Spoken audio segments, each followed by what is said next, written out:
Pledge of allegiance. I don't see a flag. I guess we should stand up and look east. I pledge Pledge allegiance to the flag of the United States of America and to the republic for which it stands, one nation, under God, indivisible, with liberty and justice for all. Okay, roll call. John Anderson here. Joseph Camacho, he's still on leave. Maisha Cole will be joining later. Lorraine Himes Here. Jason Lindsay I am here. and Sally DeWitt. I'm here. We have 4 members present.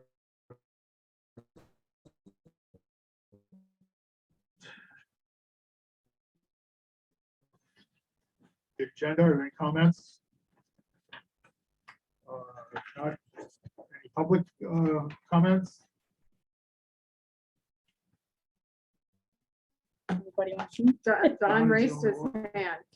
Okay. Don? Thank you very much. Just one item. I brought this up several months ago, but I'm noticing on your agenda under consent items, it says that only CBOC members can pull something off of the consent, and that is not accurate. That's not what the Brown Act says. That's not what Rosenberg's rules say. Anybody can pull something off of the consent calendar. Otherwise, it can't be discussed, and the public has a right to discuss any item that's on the agenda. Thank you. Okay, no further comment.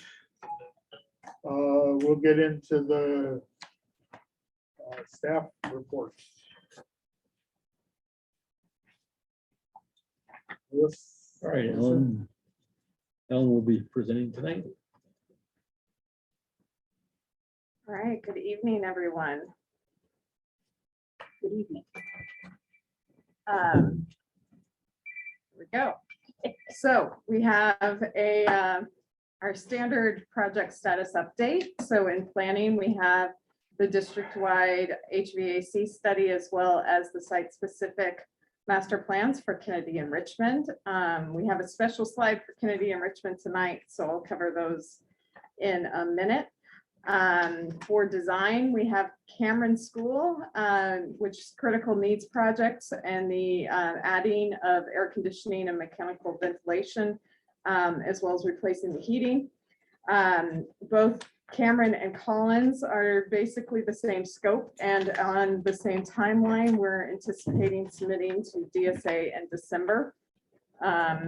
We had a little hang up with PG&E, so we had to do a little bit of a redesign. So we're still hoping the December timeline holds, but we'll report back next month. Hercules Science Labs are moving along. We got the DED design development submittal just a week ago, so we are completing our comments on that. We're also anticipating the design development cost estimate at the end of the week, so that will be telling. Shannon Critical Needs Project is a new NPR.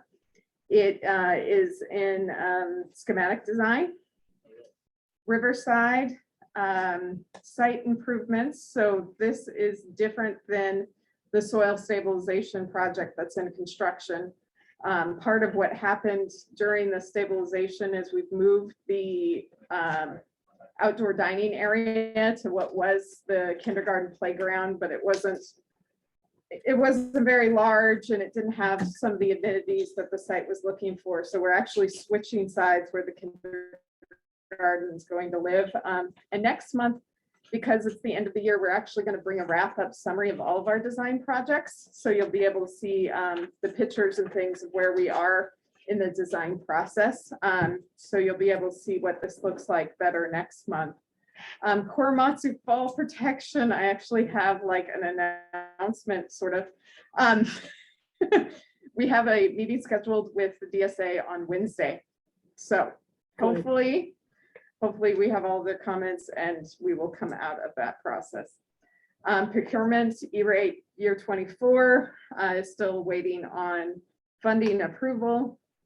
Design build projects, we have our lake design build, which is the campus replacement project.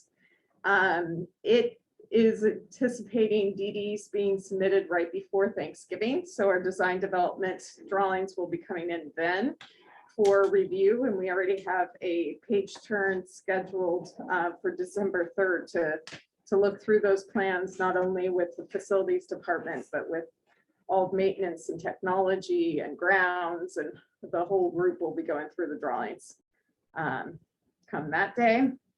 And Riverside soil stabilization, DSA approved our soil stabilization deferred submittal. So we now have CGS, California Geologic Society, approval of our improvements. So that allows us to continue with construction. So the pad for the trash enclosure is planning to be poured this week. And then we're going to be moving on. We've got a little bit of a backlog with ordering the siding. It's one of the various metal things stuck out on boats somewhere. So we are going to have to push back the completion of that project because of our metal panels, but we are still moving along, and we'll get a pad poured shortly. Canola Valley High School field restoration and bleacher project. It's not great for the state to not have rain, but it's great for construction. So I'm always kind of conflicted about what I'm hoping for. But we're drying out up there, and we've got footings that are been mucked out, and we're pouring a temp slab on the bottom of them to protect them from future rains. So things are moving along at the tennis court level. The baseball, softball field, we're going to be hauling off a bunch of rock that is a mixture of spoils that came off to be able to make subgrade. And as soon as our building pad dries out enough, we will be lime trading for the field house. So those are kind of the three stages of that project. Slide. So Kennedy, yes. All right. I have a question, couple questions. Could you explain now the design build? I see the sites listed here, but now Richmond was, the gym was a design build. You have a Richmond up here, And you and want to go back a slide? is this a design build or?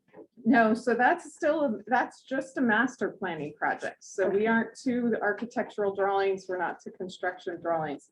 We're just trying to figure out what the long-term will be for Richmond. Oh, okay, so it doesn't go down to the design build section until after procurement, or? Well, first we have to decide which procurement method we're going to go about. So design build, if we want to do a design build project, we have to specifically go to the board and ask permission to have a design build project. Otherwise, there are regular design bid build process. So it just depends on which way we go forward with the procurement of design services.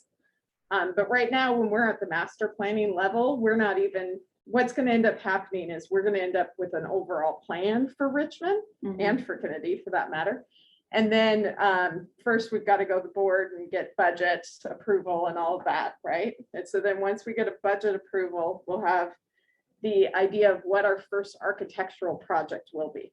Because just like Canal, the Canal's on phase 6, right? Isn't that what the field project is? It's actually probably 7. but it's 7. 5. Well, anyways, when you're rebuilding a high school, it normally doesn't happen in one fell swoop. You can't just crane out the old one and crane in a new one and voila, you're done. It does not work that way. It's just too big of a complex, right? And so we're going to have to chunk it out depending on how the master plan works out. And so, but to chunk out a project, you have to know where you're heading at the end of the road so that you can start in the right direction, right? And so that's what we've got to start with. We've got to figure out what the end of the road looks like for Richmond and Kennedy, and then we can set forward the path to get there. And depending on which projects are first, we'll make the determination of whether a design bid build or design build are the best approach. Thank you. Do you have another question? Well, actually, I'll wait till you get to the The good part. consolidated, because it's on, they're not listed on here, but they're like, 98% done or something, so I'll ask if they're in closeout or something later. All right. I just have one, when you, about Riverside, so you submitted to the state architect.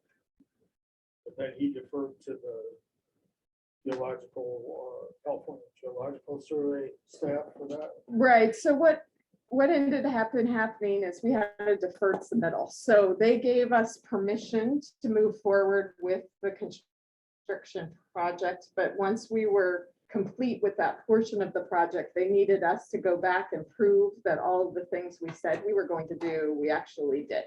And so we went back to them and said, here's all the data from the drill rig and everything else and the soil samples and the breaks.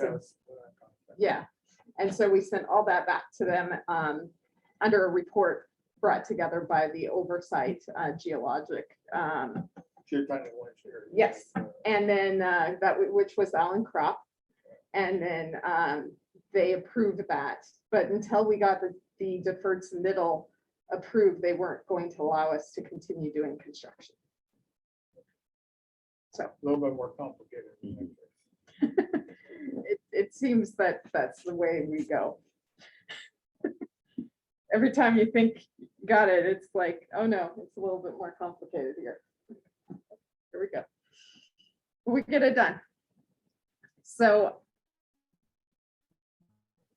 we are kicking off our reimagining of our Kindy High School and Richmond High School. So this is the site master planning process. This first portion of it, though, will actually be run by district and school site staff, more on the curriculum side, so that we can learn about what the true mission vision of the, not only the buildings, but also kind of the educational program and goals of the overall project are. So that's what these first community meetings are going to be about, is really establishing what the community wants to see at the end of the high school project for overall goals, vision, and program.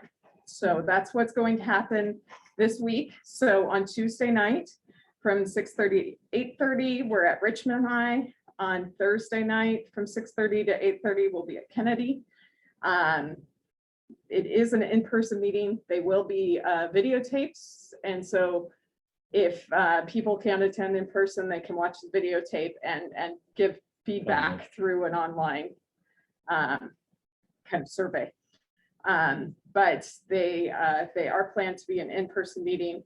If anybody would like to attend, do remember your COVID vaccine or negative test. Ellen? Yes.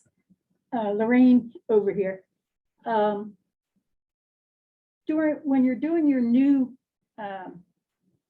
FMP, Mhm. you had the prioritization and all committee. Right. How is this different than the prioritization? Because in 2016, you had a prioritization committee. Mhm. How is what they're doing now different than then? So the prioritization ended with the board deciding that we should focus on Richmond, Kennedy, and Stage. Mhm. And so the difficulty, kind of like I was explaining earlier about Canola, is high schools are big, complicated complexes. It's not as simple as an elementary school where we say, okay, we're going to rebuild the elementary school, and then we go in and we do it, right? You know, between the gyms and the performing arts and the stadiums and the parking and the classrooms and labs, it's a huge complex of space, right? And so you have to figure out how you're going to be able to do this collection of buildings and not just kind of a small footprint of buildings. And because both of these campuses are on compact sites, it makes it even more complicated to figure out how you're going to rebuild, right? Mhm. And so to be able to get to an idea of what the budget should be and kind of the game plan of what we're really trying to accomplish, we really need to look at these buildings, what the utilities are, how they're placed, and what the long-term vision is, right? And you bring that together, to come up with a game plan for that specific site. So we're diving into a specific site versus looking at a prioritization of all of the different projects we could possibly do. And then we also have some buildings on these sites that have had investment in the past. Now, does that necessarily mean we should keep it? Maybe, maybe not. It depends on what the state of those buildings are. So as part of this master planning process and what happened actually on Veterans Day, we took advantage of school not being in session. We had the full architectural and engineering teams of both sites go out and check out the existing facilities and do an assessment. They have to circle back to do some additional look-throughs, but that was their first stab at going through and looking at all the buildings and figuring out, you know, how are their different systems, especially structural is a big one because it depends. It's one of the most important ones to understand to whether or not you want to keep a building.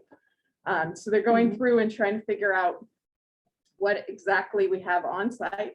And then we will figure out what we want to have on site. We bring those two together with some options. Once the option's selected, we'll have a game plan of what we want to do on that campus. Then we can zoom back out again to the full district and say, okay, this is what we want to do for these two campuses. Then we have Stige. Then we also have student housing. Then we also have technology, HVAC systems. What, with this whole breadth and width of understanding of need, do we want to do to be able to prioritize further what we should do for Measure R? So we got to dive in, figure some intricate pieces out, just like we did with the HVAC study. We did an HVAC study, so we understood what that elephant looked like. Well, Richmond and Kennedy are big elephants too. So we got to figure out those little ones, and then we bring them all together into one big herd and we figure out where we're going. Good, thank you. Don's had his hand raised. And are any of these projects going to be like LEED certified or anything like that? So they're Any built to the specific green, level? they're built to the green code. Okay, So that is where our master plan has taken us.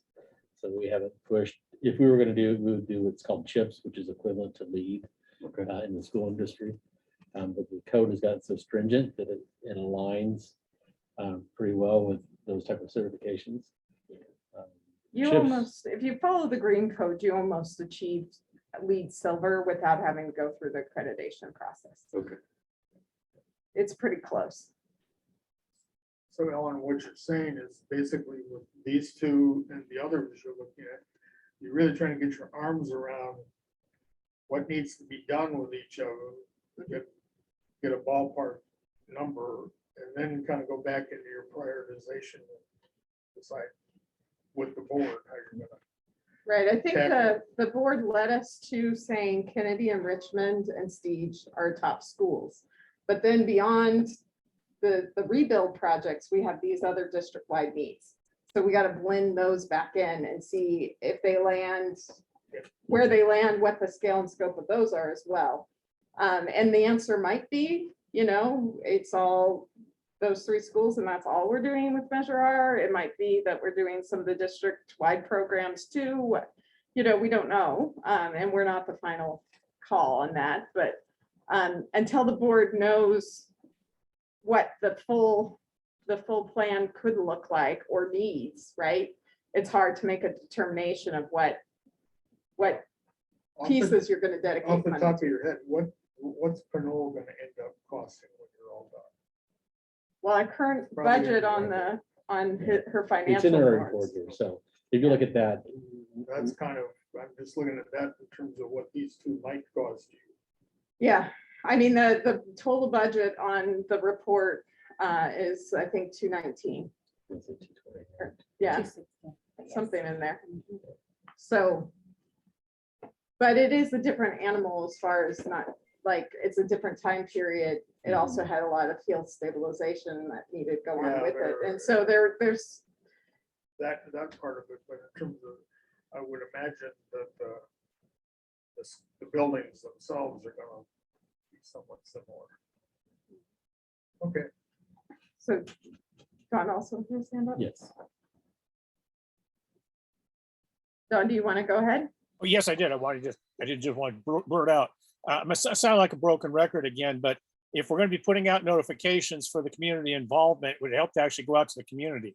I had a discussion with your new communications director and made sure he had web addresses and URLs and everything for all the social media sites in the area, plus the newspapers and local newspapers in the area.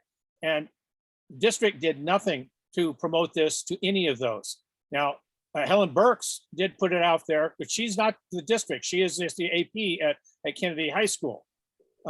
If you're going to limit it to only the students and the parents and the staff of these high schools, that is one thing.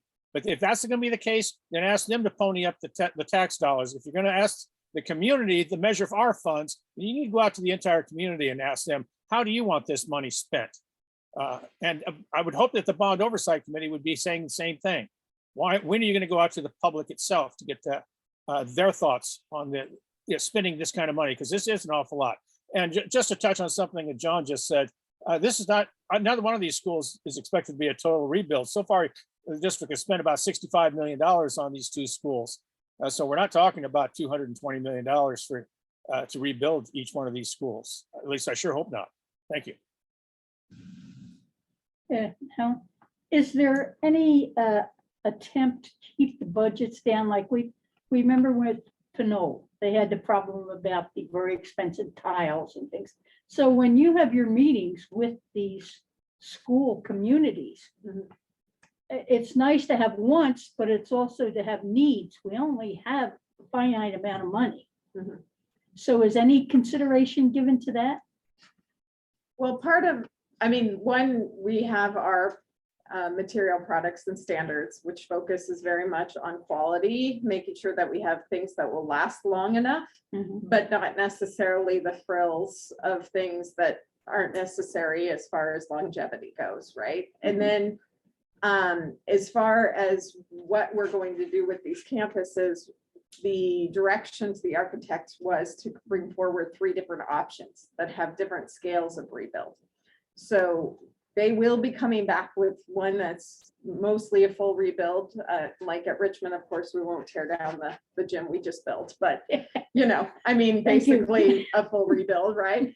But then they'll scale it back and they'll do some levels of modernization as well. And so those 3 options will come forward to be a discussion point with the community as well as with the school board. And so there will be a determination made of which option we're going to actually move forward with. So those I would anticipate having some level of scale of budget to them.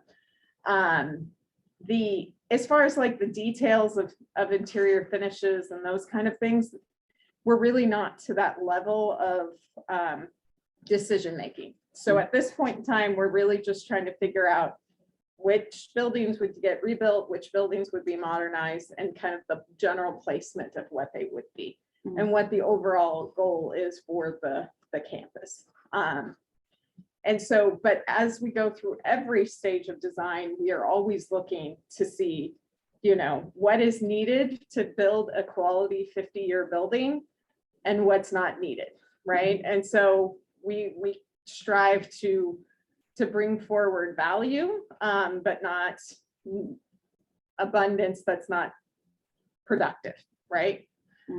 So that's perpetually where we try to refocus the conversation. All right, thank you. And we've been doing that since the 2016 master plan, when we redid the education specifications and product material standards. So it's been enacted for a while. Through the chair. And so since we haven't really determined which buildings will be rebuilt or not, then we probably have not determined what type of construction the buildings are, whether they're going to be wood, concrete, steel frame. Typically at the secondary level, though, the high school would be a metal frame structure, or depending on how that might be put together. But typically, we would not see a wood structure for a high school. But it all depends on the market. Presumably, they would probably be multi-story and. Right. Thank you. Well, and we'll also have to some level of variety, right? Because the gym structure is always a little different than our regular classroom buildings. Our multi-story classroom buildings are different. Then we have our shop spaces that typically are single story, so they may be a different type of construction. So it's not necessarily always a one size fits all. Thank you. Then I, Don's hand go back up. Don, did you raise your hand again? Yeah. Okay, No, I didn't. It's just difficult to lower. Sorry. onto Riverside. Sure. Okay, so Riverside was our soil stabilization project. And there is the footing, or not quite the footing, the dugout foundation that we will soon be pouring this week for the trash enclosure. Next one. Canal.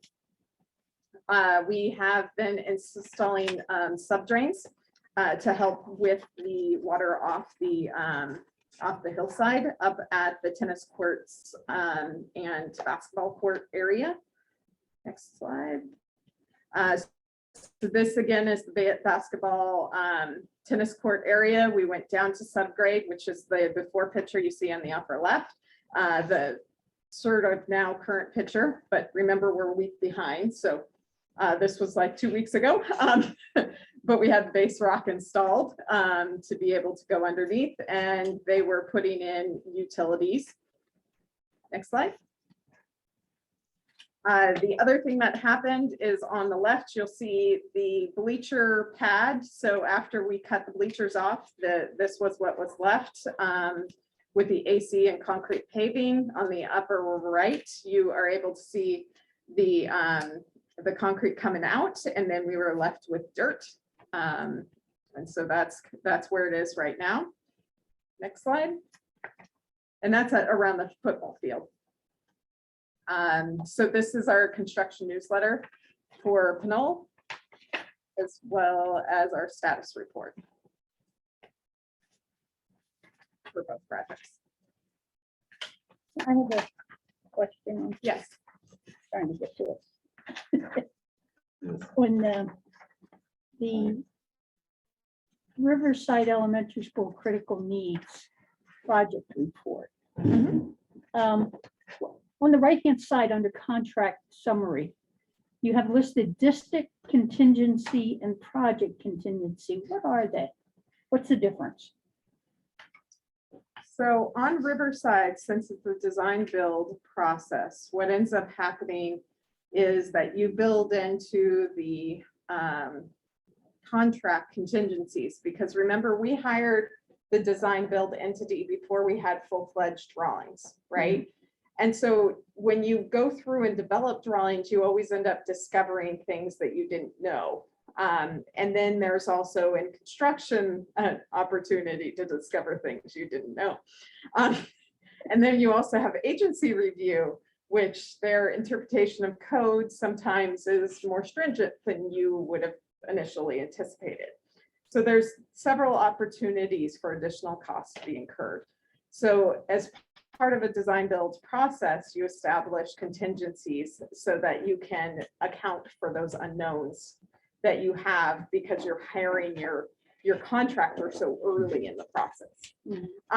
And so the project contingency really is for any agency review, additional items that were unanticipated, as well as any unanticipated things that occur on site or during the design process. So one of the things that happened on Riverside is that the panels that we had around the trash enclosure, we had a narrower design, so they didn't go as high. And we built that size trash enclosure before in the district. It was fine. It went through all approvals. This time they said, no, those aren't tall enough panels. Well, when we redesigned it with taller panels, we had to increase the structure because it has a bigger wind load. And so all of that went against project contingency because it was an unforeseen. Right. The district contingency, however, is for us. And so we are able to control, well, I mean, we control both contingencies, but the district contingency is really if there's additional scope that gets kind of discovered as we go along, we're able to access money without changing the contract. So for example, after they leveled the site after the soil stabilization, there was this strange triangle that was left between the concrete pad and the asphalt paving. And we said, you know, this is not really an ideal place to plant anything. We have the soil stabilization stuff underneath, so nothing will grow here anyways. It's a really weird, unmaintainable triangle. Let's go ahead and fill that in with concrete. That would be better for the site and it'll be more usable. So we asked for price requests that came in. We were able to use district contingency to be able to fill in that triangle because it made sense for the site. And at the time, when we initially looked at this project, we didn't realize those would all be at the same grade. But after the soil stabilization happened, they ended up being all at the same grade. So it didn't make sense that they were two different pads. Mhm. And these are the two places where your change orders come in Right. for the projects. Mhm. One of those larger ones on there was really, there was, if you've been by Riverside, there's a number of eucalyptus trees that go around the creek. Right. And so they had identified within the work area, they were taking out several trees, but there were several more remaining, and they're behind one of the classroom buildings. And so this was a prime opportunity to get behind the buildings and take out some of these very large eucalyptus trees that were shadowing over the top of our buildings. The fire department had asked many times for them to be removed. There's no good way to get back there at this point in time. We already had a crane there. So we were able to exercise that and take some of these trees out at the same time. Right, okay, thank you.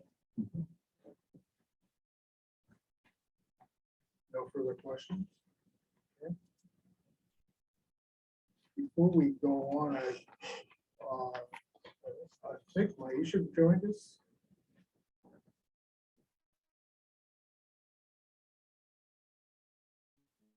Did she join us yet? Huh? Maybe not. No. Okay.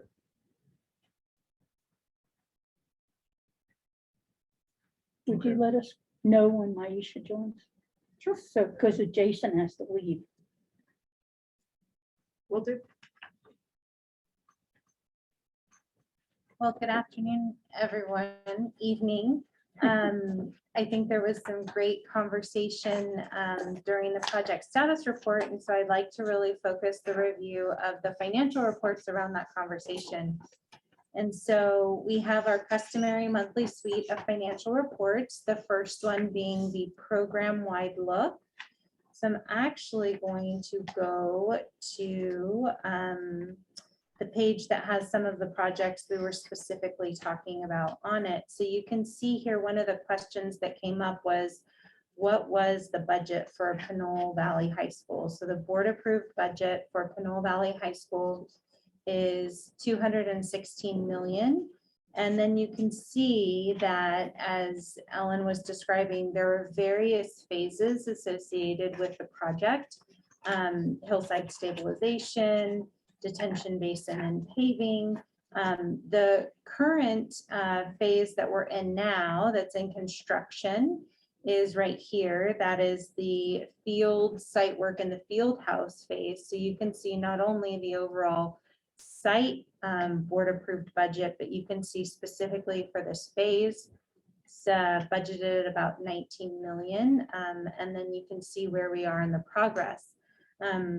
Also talked about during the project status report was really Richmond High School. And I think, Lorraine, part of what you were wondering is here, when you look at our asterisk project, which means it isn't quite yet closed, you can see that for the Richmond High School gym and seismic classroom project, we're at 94.8% of that budget. And you're absolutely right. This project is the Richmond High School Critical Needs Project, which was part of the 2016 Facilities Master Plan, which really focused on safety. And so it was seismic improvements for the classroom building, as well as replacing the secondary gym also for seismic reasons. And so this project is, the construction is complete. What we're in now is what we call a financial closeout and reconciliation process. And so paying final invoices, reconciling and finalizing all contracts associated with the project, final testing. A lot of times we'll see one of the last contracts that will close as a commissioning contract, which is checking on the testing and balancing of HVAC systems. And so once we complete the financial closeout and reconciliation of the project, what we do is we come back to the board, because any change to a site budget, whether we're increasing it or decreasing it, goes before the board.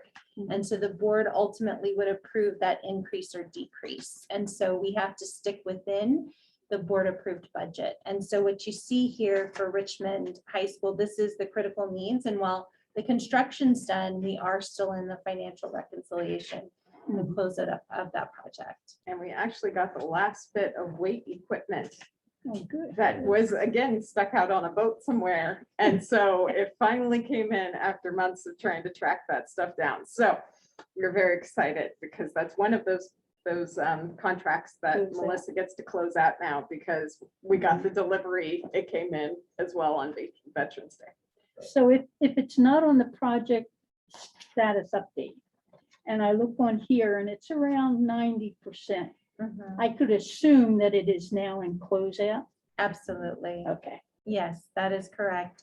And kind of good reference while we're kind of walking through it. I love having an example to kind of walk through these reports. I didn't know what I was going to present tonight, and the conversation kind of brought us there. This first report, the one that's in gray, is our entire program, right? The green one represents just the 2016 facilities master plan projects. And so on this report, you'll notice that Richmond High School is here because this was the Richmond High School Critical Needs Project. And you can see there's some additional financial information. But you can see that Canola Valley High School is not listed here. And that's because Canola Valley High School is one of many legacy projects.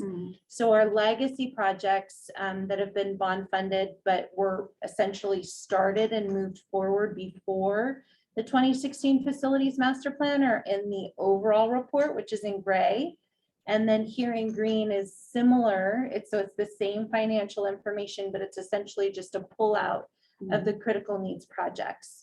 And so also during our project status report, you heard Mr. Gosney mention kind of the expenditures at Richmond and Kennedy High School over the life of the bond program.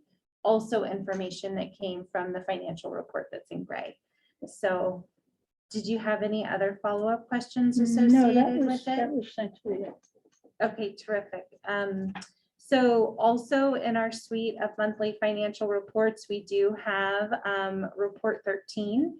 The major update that I have to share in tonight's meeting is the final school facility program audit that we needed to close by the end of this calendar year is for state funds that we received for the Helms Middle School project. And so essentially anytime we leverage additional state dollars and we receive those dollars, which are essentially reimbursing our bond fund for expenditures that the district has already made, we go through what is now a third-party independent audit.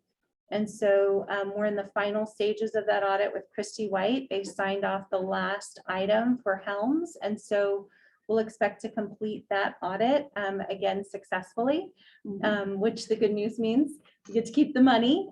We met all of those requirements and we're able to meet those compliance pieces. The other thing that I would like to share, because I think it's always really, really helpful information, is here in our financial impact report, which identifies essentially that our burn rate for the month of October was just shy of 700,000. It's a pretty low burn rate for us. We do have so many projects that are in design right now, which is part of what you can attribute to the lower cash flow. We do expect that as the Canola construction gets going and some of the other projects that we'll have going once they get through DSA, that the burn rate will go up. What is the burn rate? how much we spend every month. Mhm. And that is where on here? Right there. So on the, Right there right in the middle. here at the, you can see what Oh, we okay. expended in the month of October. Yeah. I think that's always really good information. Definitely part of us verifying our cash flow, and the assumptions that we're making, as we continue to move forward with our projects. And then lastly, for those that wanted to potentially receive that summary level information that we kind of talked about in our project status report, you can see here, this is our single piece of paper, two-sided, that's got the overall board approved site budget. And so you can see here what the budgets are as of the last board adoption across the high schools. And so, as Don had pointed out, expenditures at Richmond versus Kennedy versus Canal, current information. So if you weren't looking at a line item and you wanted to just see the overall budget for a site, you could see that here. These reports do not include measure our budgets at this time, because as Ellen mentioned, those will need to go to the board for approval, and that's part of this process that we're working on now. And so with that, I'd like to check in. We have our AP checklist here. So if you wanted to see exactly what the expenditures were for October, you can find them in our final report. And with that, I'll just open it back up to see if there are any questions related to the financial reports this evening.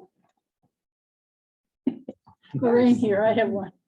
On the checklist, Mhm, now I know that under the short account numbers, mhm, 9745 is for the bond mhm. construction program. And I see here, like, for instance, under Hercules, there's a charge for HS fire service request.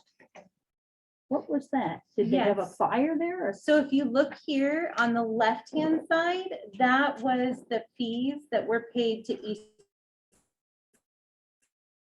Bay Mud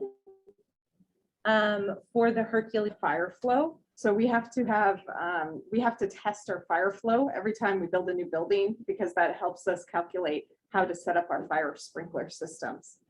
And so it's a DSA requirement. It's also required for design. And so we go to East Bay Mud with almost every one of our projects, because it's one of the check mark boxes that we have to give for DSA to say that we've checked the fire flow. okay, so If it's that's more just determining where the fire would go in the building? No, no, no, No, no, no, no. it's the water. It's the water pressure at the hydrant. Oh, So okay. and they require, if you haven't done it within 12 months of submitting the DSA, you have to go back and redo it, because, you know, if you build more houses or there's a change in the pressure, How much water you're gonna be able to deliver if there is a Yeah. fire. Right. that's what it's all for. So it's a design component that our engineers need, and DSA make sure they look for that it's current information that they're using. How often do you check it? Well, we do it associated with our projects, because once the building's built, you're built, right? You're- Okay. You're locked in, but when you're designing the building, they want to make sure you're designing the most current information you have. Okay, good. And then down on underneath the operational support services, you've got Swingertons. Are these project managers, or what are these people from Swingerton? Absolutely. So these are our project managers. And so one of the things that you'll notice when you look at the short code, you'll notice that the third string of numbers that you see, the 6202, 6217, or 6203, part of the coding that's associated with the invoices is indicating what those personnel were doing. So were they doing design management? Were they doing project management? And so within any invoice that we receive from our project managers, they have to do essentially like a timesheet where they identify their hours across the projects. And then we code it to the actual work that they're doing. Okay, that's all I have. Okay, terrific. Are there any other questions? Terrific. Okay, thank you. I think we'll go back to our agenda now, and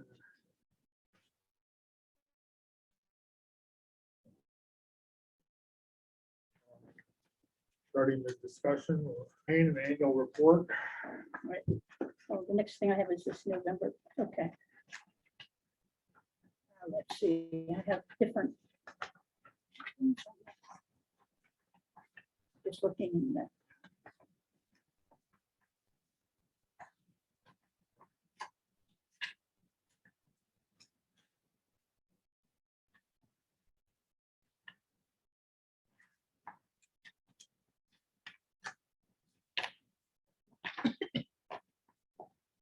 On the annual report, we've been having trouble getting together. So it didn't come out this month. We are having it come out next month, I promise you. Whatever condition it's in, it's coming out next month. Our timetable is we hope to finish it on the week of the 22nd. That's this week. Then you have Thanksgiving.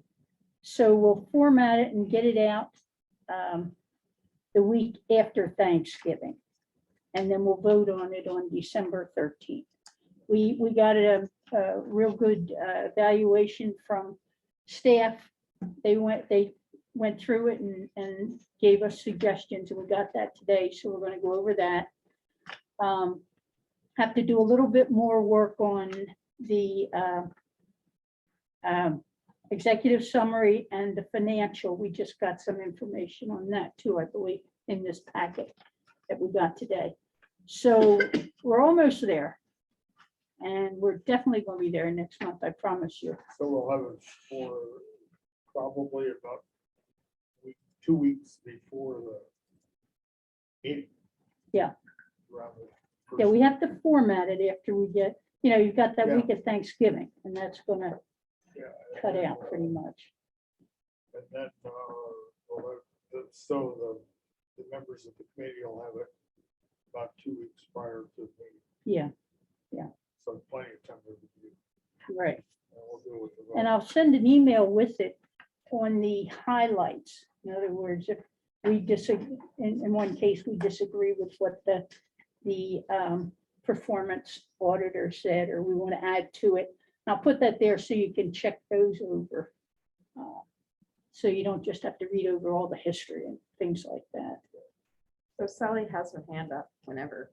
Sally, Yeah, I want to say here, in case it's not clear, that Lorraine is doing an amazing job putting this document together.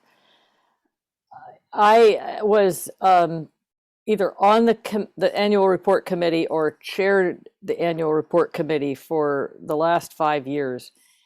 And I had a committee of, I think there were 3 or 4 people, all of whom worked hard, and a fully populated bond oversight committee of, I think it was 15 plus or minus.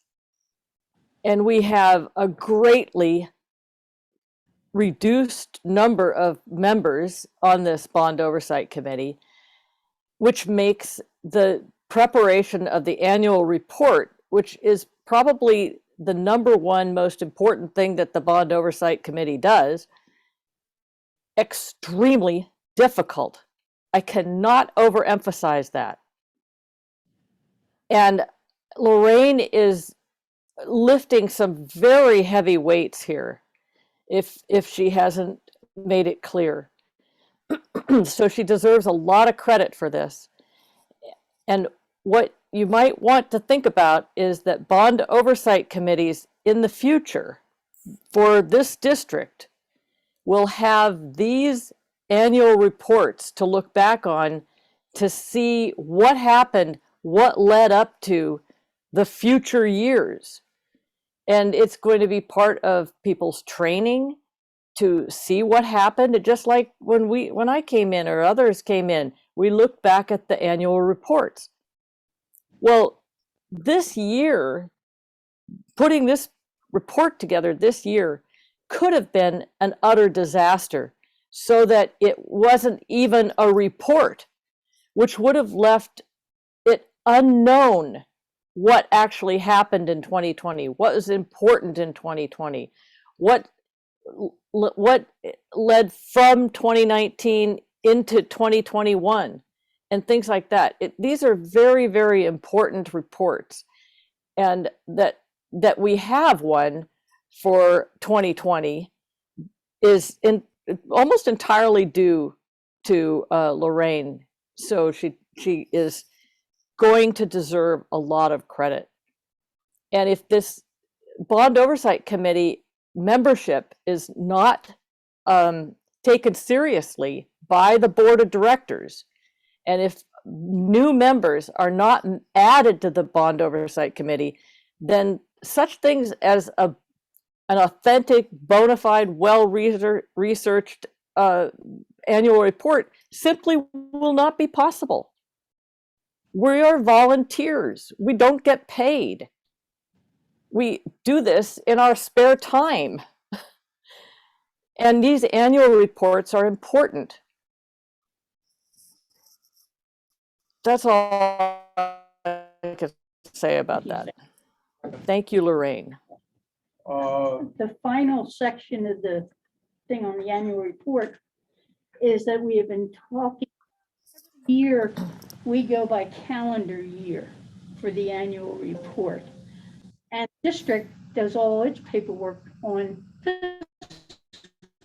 fiscal year, especially all its financial work.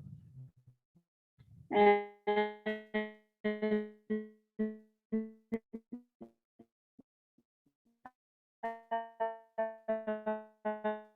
then the calendar, so that you don't have the staff. And what does it matter to us? You know, so Melissa, could you just tell us what advantage it would be for you? So a couple of advantages. It aligns with school district reporting, so we revolve on a fiscal year.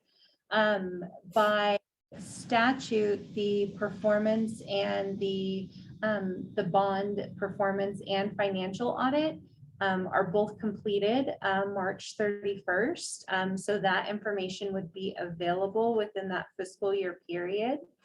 And I think that it would just align with some of our reporting. Staff would definitely support that recommendation. And, you know, we're happy to help any way that we can, but definitely making that transition, I think would eliminate some of the additional reports that we run are so that we can provide some of the reports with a December 31st date. And so we would still be happy to provide those annual reports. We would just change the data date from December 31st to June 30th. So, and I think it could potentially result in having an annual report that is published closer to when it closes, which I know. Oh, sorry. I know it's always been an intention of the committee, so. Like, you know, things happen, like I pandemics do. and things like that. Yes. So what it would mean at the first time is that we go from, since this is the 21, we'd start 21, annual report 21, and we'd be 6 months. And the first time we wouldn't have to do a audit section because that is already covered. So it would be a little easier to run, but I suggest that we do switch to that. We need a vote probably to Well, I change think it. I was just thinking, so let's just go back through the logistics of this. If we do it on the calendar year, which would be the period ending this past June 30th.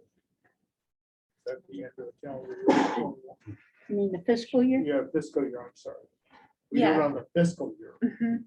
That would be what, up June, until this past June, right. Yes. right? So guess you're right, it is a little bit less involved, and we've already had that audit Mhm. that's taking place. So I think what I'll propose is we put that, maybe write a little bit more of a story and then put a resolution out there at the next Okay, meeting. good idea. I think that's a good idea to Mhm. basically align this, because it is complicated when you're trying to go through. From us reviewing it, from my standpoint. I look at the deal with the different dates. The audits are also by fiscal year. And so I know it can be a little tricky in the beginning to understand what the reporting for the year is. And so if just everything's aligned, I think it might be a little bit more clear. Yeah, if you notice the audits always say till June 30th of the Mhm. date. They don't say fiscal year this or that. Mhm. Yeah. So we have any further comments? So we'll, action item is we'll put a resolution on for the next meeting. Okay. Any other comments? I don't see any hands raised.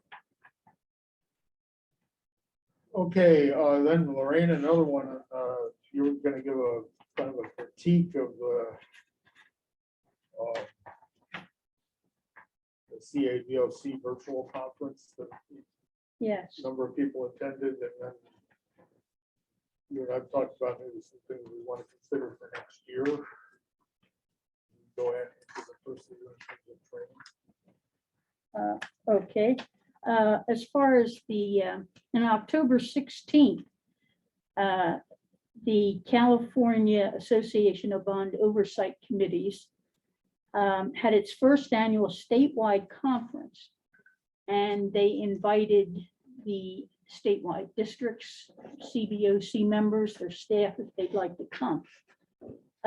This was our first one, so we had 61 people attend, other than, these were not the people of the CBOC, not the panelists or anyone like that. So we had 61 attendees.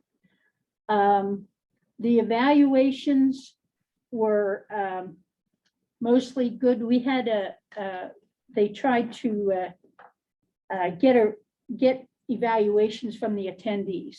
24 responded, so that's a third of the group that attended responded. And the evaluation was, they asked you to rank 1 to 5, 1 being the lowest, 5 the highest. And they had 2 questions. One was about the audit, and the second one was about the panel presentations. Both of them, their highest number of points were in the category 4, or in 4s. So, and there were no zeros, or none of them at 1, which is good. So that it seems like it was pretty well received. We got remarks. They asked for remarks, and we had different types of remarks. Some were positive. For instance, one was, "This was a great conference with great presentations and qualified speakers. I listened to the entire program by phone. Enjoyed every minute." Of course, that's why I put that in there. But another one was, "Excellent panelists with varied perspectives." Then we got some suggestions for need for improvement.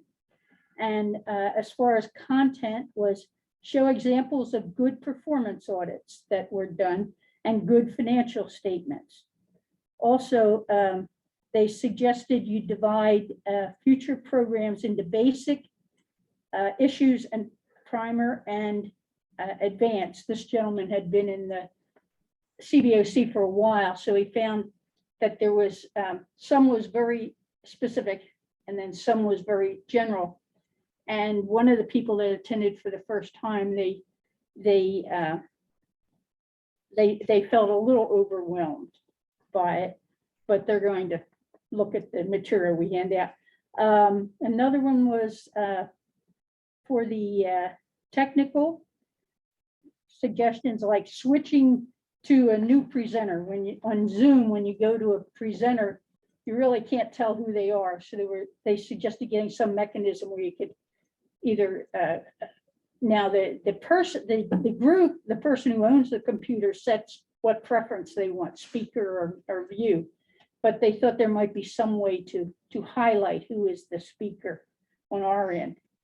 And it said there seemed to be technical issues in putting questions in the chat. And sometimes they would pop up so anyway, they're going to send out a report, a 27-page report to every attendee, and it will have all the questions and the answers that were submitted and answered. We had 2 awards. Well, the one award was for the outstanding CBOC member. This was members of CBOCs that were put forth by the CABOC members. And they picked Gina Hines, who was from Mount Diablo Unified School District. And they said Gina Hines has been committed to ensuring the independence of the committee as required by Proposition 39. She presently asks probing questions, steadfastly refuses to concede. And it says the most recent CBOC annual report, co-authored by Mrs. Haynes, found that the district had failed to meet the obligations. School bond oversight and accountability of school bond proceeds has been advanced by her persistence. And then we also had to entice people to give evaluations. They had everyone who gave an evaluation, they put their name in a fishbowl type thing, and they pick out one. And they did this by a company called Research Maniacs. Random, I don't know. But anyway, they did it, so the CABOC didn't have any pick. They picked out one person, and guess who it was? Singwina Chai from West County. And she graciously gave the winnings back to the CABOC. But she was the winner for that. And so we think it went very well, and hope to do it again next year. And if there are any questions? Jason, you went, didn't you? Yeah. What I did you was think of it? Well, it was a little bit above my head, at first, but I mean, I just listened and. Mhm. Good. uh, We did have some negative, well, not, let's say, suggestions for improvement. And one was that it seemed to have a bias towards CBOCs and anti-districts. Independence was a big thing. And we didn't know, these may have been staff people that had come, we don't know.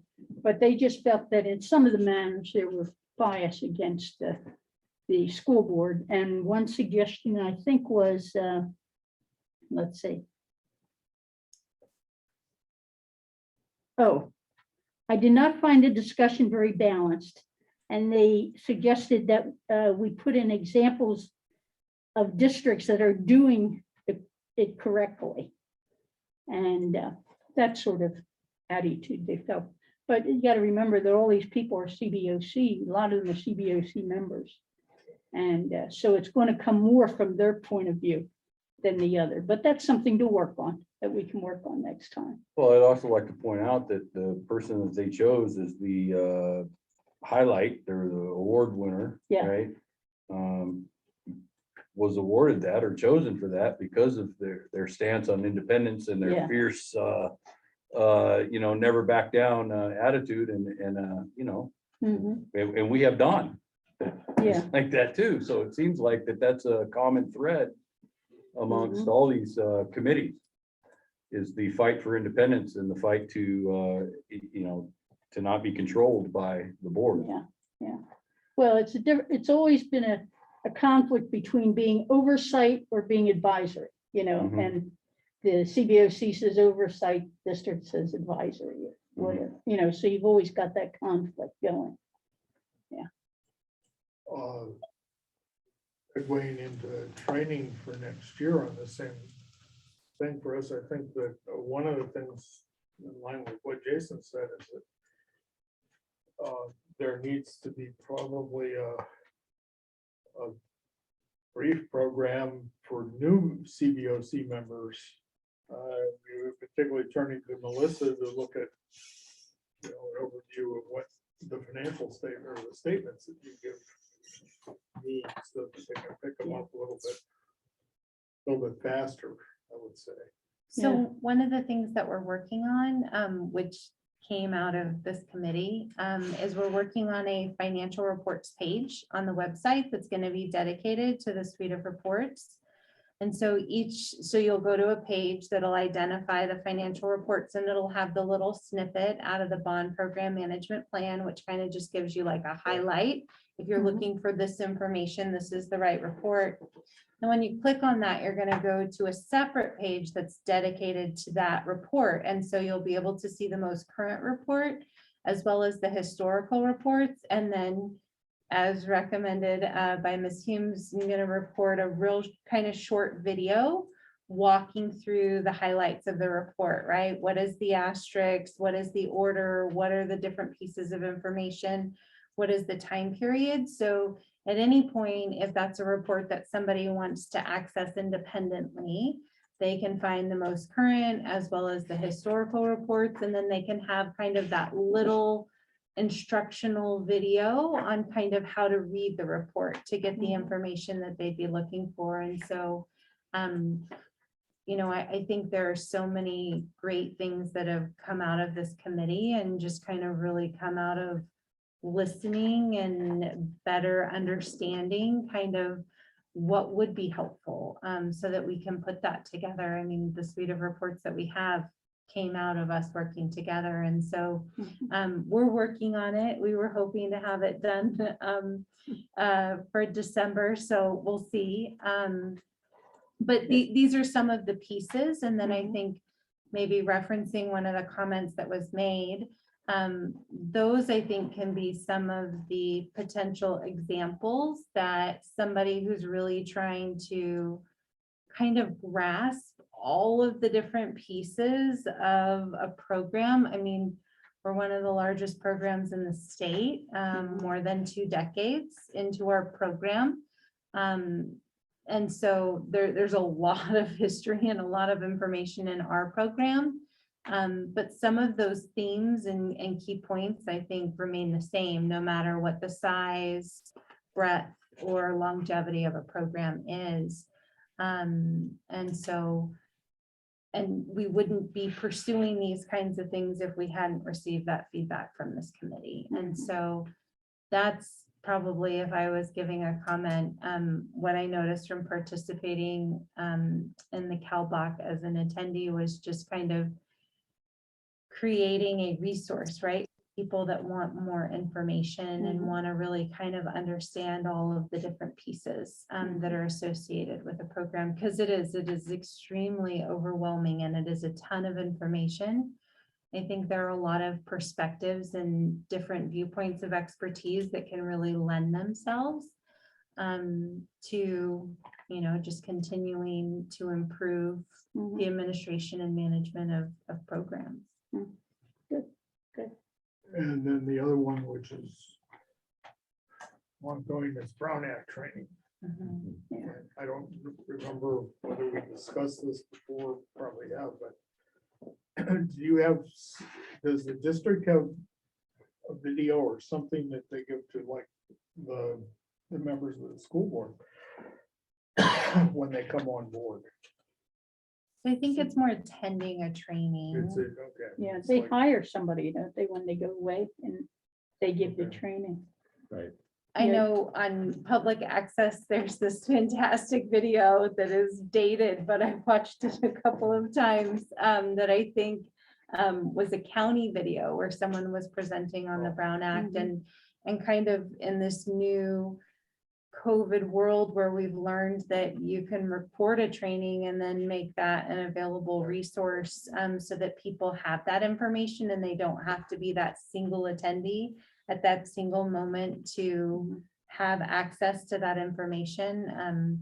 I'm sure that, you know, we can work to line something up, and, I- you know, that's part of the CBOC policy. I haven't checked with my friends who are on some county committees, but I did observe at one meeting I attended that the new members were included a half an hour early and they got the power. And that was, you know, in person. But I do, I'll check with one of my friends that is on What's the one of the stated? commissions over there to see what they're doing now, because Mhm. they probably have something updated for this kind of Zoom kind of thing. Yeah, I think there's a lot of resources out there for it. So Also, Don, Probably our something on former YouTube. chairman, had said that there, you know, there's a lot of things in that Brown Act, but not as many, you know, not that many pertain to CBOC. So if you had a lawyer or somebody that could pick out Mhm. the things that specifically pertain to CBOC and highlight that, it would be real good. Hands raised, I see Don has got his hand raised. Don? Thank you very much. Touching on a couple of subjects, that video that Melissa was just talking about was dated back to 2010.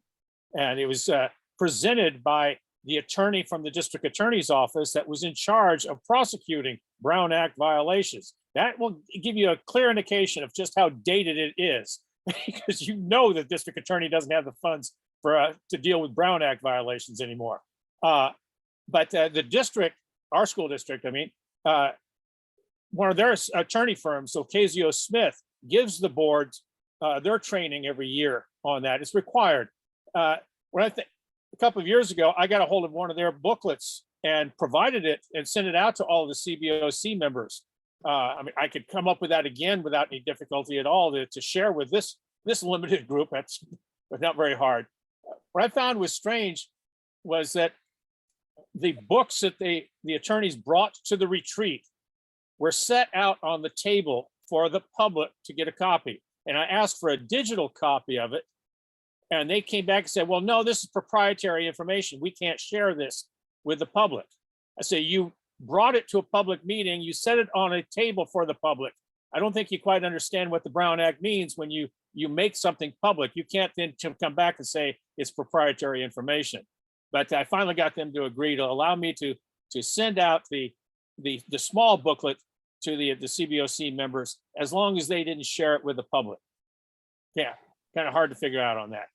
But with regards to the Cboc conference, I attended that, and I thought it was a great idea, and I sincerely applaud everybody that put it together. I'm sure it took quite a bit of work. When this was first brought before the CBOC, and they asked if the district would pay for the CBOC members to attend, it was $50 a ticket. Well, as it turns out, if they paid $100, they could send 10 people, $10 ticket. And when I found out about that, I asked the district, you know, any chance that I can tap onto one of those $10 tickets to be able to go? It's, oh no, we've distributed them already, which means that a lot of the staff members also attended, and that's a good thing too. Not just to learn a little bit more about CBOCs, but to hear the perspective from CBOC members outside of this august body here. It's always a good idea to hear perspectives. I appreciated a lot of the content that we had, but I too wrote about the biases that I heard, especially from one of the presenters from the Los Angeles area. I can't even remember the details, it's been too long ago, but there were just a couple of things that he kept bringing up that I just had to bite my tongue to keep from shouting out about it, because it seemed contrary to what we believe in. I think that before you have a presenter speaking for Cboc, maybe they ought to verify that he actually is, or she actually is speaking for Cboc, and not just their own perspectives on there. But it's a great opportunity for people to learn, as I did. As I've attended CBOC meetings in other areas as well, I find it really amusing that the one honoree was from the Mount Diablo Unified School District, and Anton and I attended a Mount Diablo Unified School District CBOC meeting about 10 years ago, it seems like, and it was just plain scary. Back then, CBOC members were only allowed to serve 2 two-year terms, and you had one person on there that had been the chair for 8 straight years. Yeah, they were just totally unaware of what the Prop 39 actually said. And then when they were questioned about who do you represent? I mean, who is the senior citizen representative? Who is the taxpayer representative? Absolutely nobody could identify who they were representing on there. So to see that the progress that that school district CBOC has made, you got to applaud them as well. Good for them. Thank you very much. I don't see any other hands raised. Thanks, Lorraine.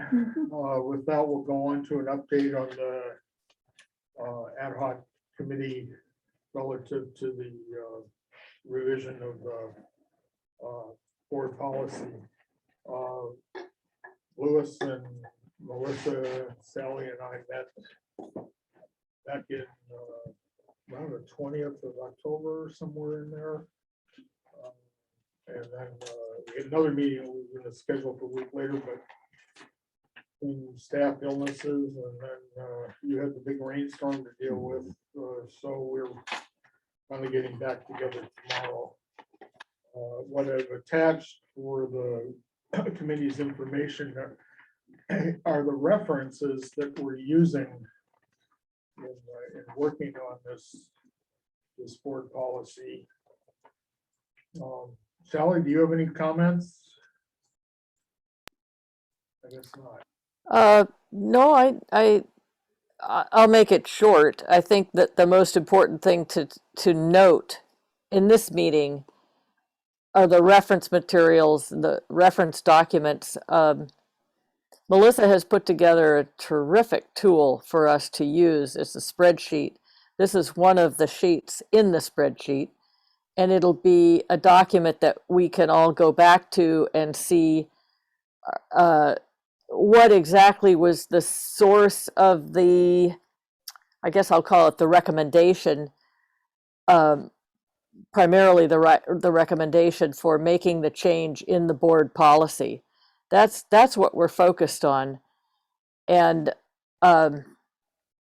so when we bring this back to the Bond Oversight Committee or the Board of Education, any questions about, well, why did you propose this change, or that type of thing, will be fairly easily answered.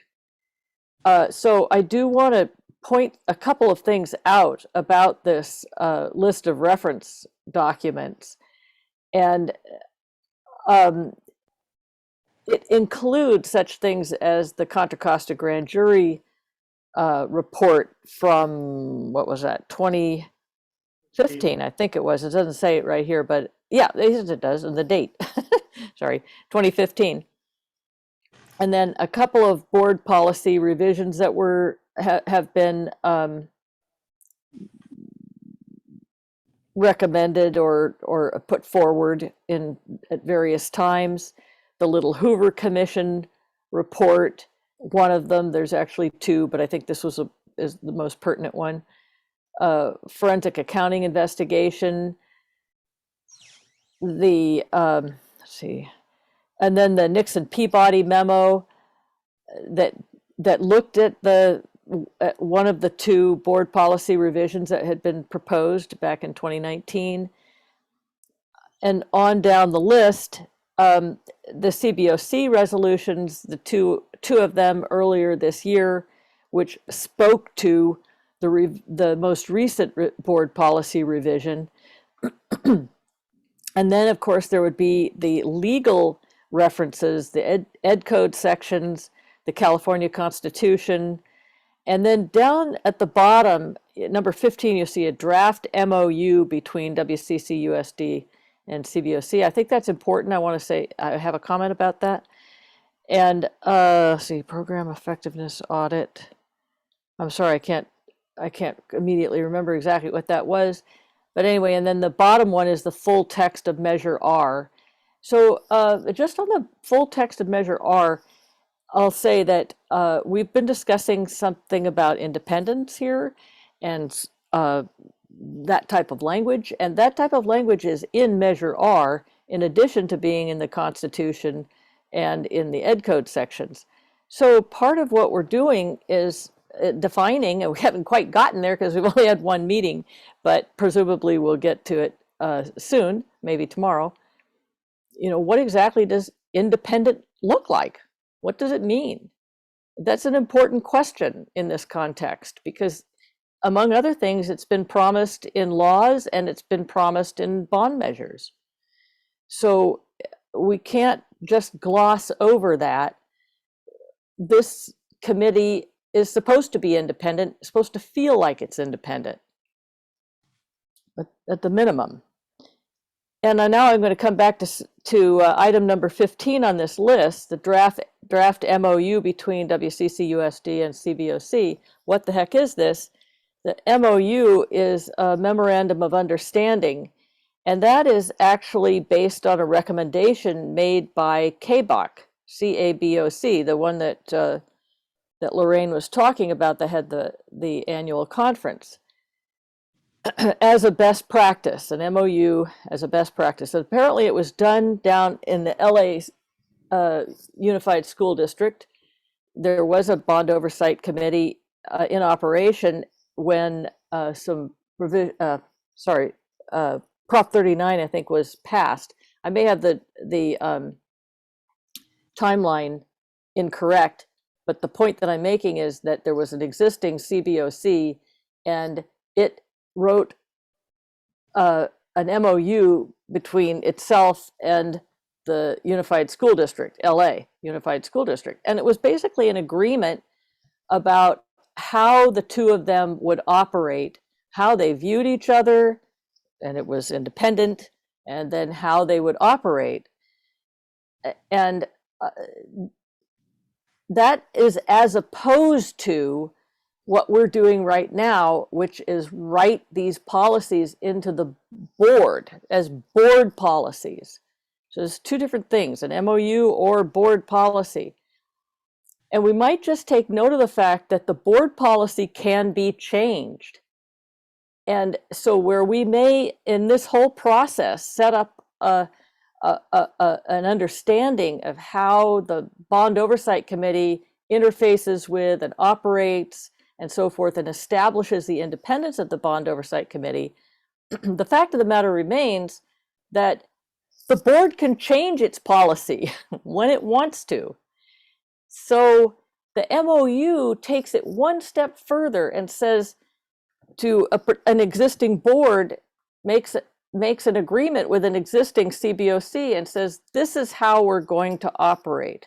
This is the bird's eye view of how we relate to each other. Two independent bodies with operation for the Bond Oversight Committee resting in the Bond Oversight Committee and things like that. It's an agreement between two bodies instead of policies existing in one body which governs the operation of the other body, if that's making any sense. So that's why that's there. I frankly and personally don't believe that we're going to end up with an MOU right at the moment. We're going to end up with board policy changes, which is fine. But downstream, as we move forward, I'm going to suggest that future bond oversight, whoever sits in these chairs in the future, in the chair of the Bond Oversight Committee for this district, whoever sits there should write an actual MOU between the Bond Oversight Committee and the Board of Education so that we can have these policies sustained on into the future, instead of at the discretion of future Board of Education. That's enough said on that. Best I could do. But Maisha did join the meeting. Yeah, I did Okay. see her, she joined probably about 45 minutes ago, I think. I forgot to denote it, so. Then, okay, well, thank you. Is there any further discussion? I don't see any hands up or anything. Okay, get on to the next point. At the next meeting, in the December meeting, we'll select a chairperson, vice chair, and secretary for next year from amongst the existing committee members. So that will be on the agenda. I want you all to think about volunteering for one of those positions. And then the last point is as an attachment, the calendar that I put together tentative for next year will it basically has all the meetings scheduled at 6 p.m. on second Monday of the month, like we have been meeting. And well, I'm gonna put that as a resolution item next time to approve that. I've checked all the holidays. I don't believe it conflicts with any of the board or holidays that the board or the school district would have. So with that, there's nothing further. John, Lorraine? We haven't talked about section G, the request calendar. consent calendar. Yeah, Oh, that was on the consent agenda. yeah. It's just that I didn't, who made this up? Sylvia makes that up every. Okay, Sylvia makes it up, okay. And this only goes to August. And these are all completed. Is it possible to, because I know I put some in October of this year. If they haven't gotten a response, they should have it on this calendar also. I can speak to Sylvia about it, but that probably should be on there so you know what's out.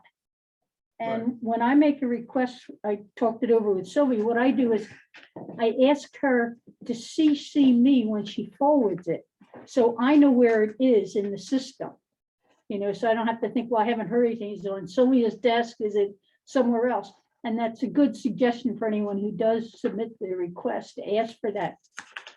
But I'd sort of like to see a title on it, and I'd like to see the ones that haven't been responded to yet on that. So we're missing requests in September and October. Yeah, well, I asked some requests of accounting, and now they may be in the packet we got today, the answers. But Yeah. they have completed one here, so that should be in here and completed. Because it says as of November 1st, and it was back in October when I submitted those. So I think it should automatically go on here when anything is submitted. We can follow up. Hmm? We'll follow up. Good, thank you. Yeah, we're all doing new things. Anton, I think he used to do it all the time. Depended on him.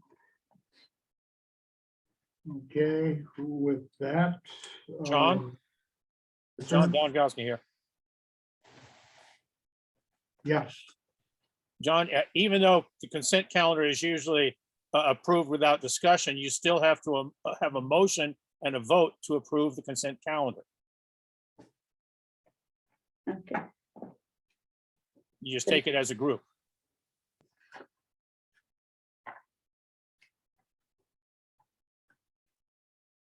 okay.